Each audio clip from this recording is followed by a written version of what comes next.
ኮፕ 32 ስንል ይሄ ጉባኤ ከዚህ በፊት እንደ ሀገር ካዘጋጀናቸው ካስተናገድናቸው የተለያዩ ጉባኤዎች ከአፍሪካ ህብረት ከዩኤን ፉድ ሲስተም የተለየ ሰፋ ያለ ወሰብሰብ ያለ የራሱ ልዩ ባህሪ ያለው ትልቅ ዓለም አቀፋዊ መድረክ ነው።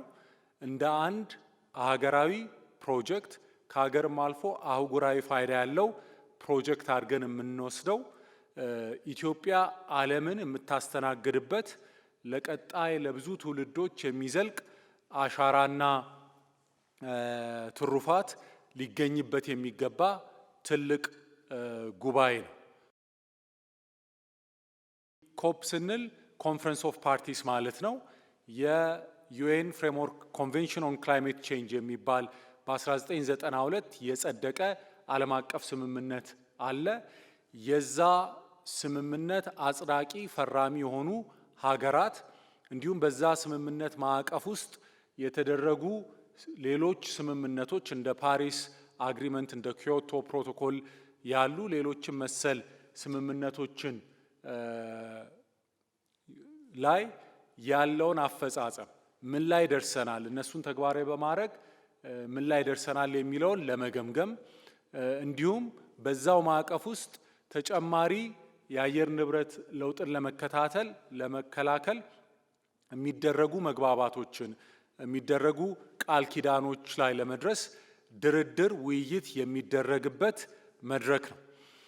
በዚህ መድረክ አንድ ጉባኤ ብቻ ሳይሆን በዛ ኮንፈረንስ ውስጥ የሚካሄዱ ቢያንስ 5 ጉልህ ጉባኤዎች አሉ።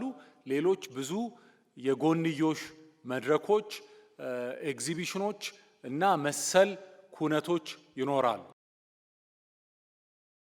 በዚህ ጉባኤ ምንድነው ማሳካት የምንፈልገው፣ ግባችን፣ ዓላማችን ምንድነው የሚለውን ስናይ በተቀናጀ በተናበበ ወጥ በሆነ ኃላፊነት በተቀበለ መዋቅር የሰመረ ከርዕዩ አኳያ ኃላፊነቱን ከመገንዘብ ከግንዛቤው አኳያ የተናበበ የሰመረ መዋቅር ኖሮን ስኬታማ ኮፕ በማዘጋጀት ስኬታማ ኮፕን በማዘጋጀት ሂደት ደግሞ አገርን መለወጥ፣ አገርን መገንባት፣ አገርን ማስተዋወቅ ነው እንደ ትልቅ ዓላማ ተደርጎ የተያዘው።